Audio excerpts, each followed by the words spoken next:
Bismillahirrahmanirrahim. I saw a video on YouTube from one of my favorite YouTubers. Okay, and they said that if a YouTuber tells you that regulated occupations can get PNP nomination, then that YouTuber is lying. So, although I have not, I have never made a video about it, but I wanted to clarify that because a subscriber also asked me that, referring to that video. In fact, two subscribers asked me. So, thing is, regulated occupations can get PNP nomination. There is nothing wrong with it. But the point they tried to made in their video was that professions like doctors, teachers, pharmacists, dentists, these NOC codes are not in demand for any PNP programs. When it comes to regulated occupations, yes, you can get selected.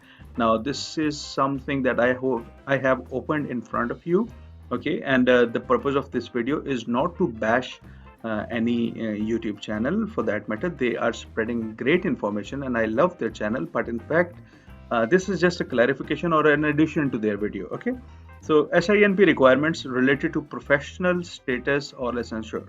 Okay, so let's talk about it. As you can see here, yeah, the SINP will advise you after you apply if your work experience and education matches an occupation that requires additional documents. But the thing is, they say that you need to provide required documents in your application.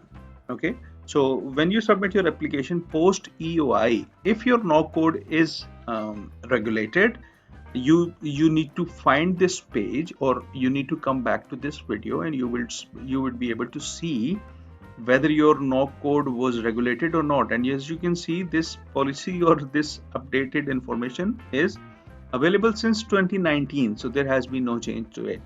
So for example, if you are an engineer, so all these NOC codes are mentioned here. So engineers are usually regulated NOC codes for Saskatchewan. Okay, and for that you need to go to APEGS Apex, and you need to apply for a licensing. Okay, and when you submit your application, you need to show that your application for registration as an engineer in training has been approved by Apex.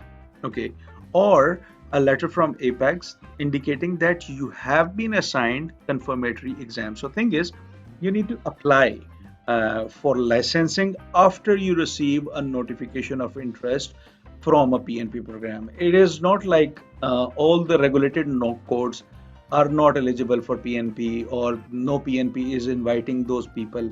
While we know that Saskatchewan is continuously inviting these NOC codes in their draws. If you want to research further, you can go to the Saskatchewan EOI draw selection result, and you would be able to see that these NOC codes are regularly selected by Saskatchewan.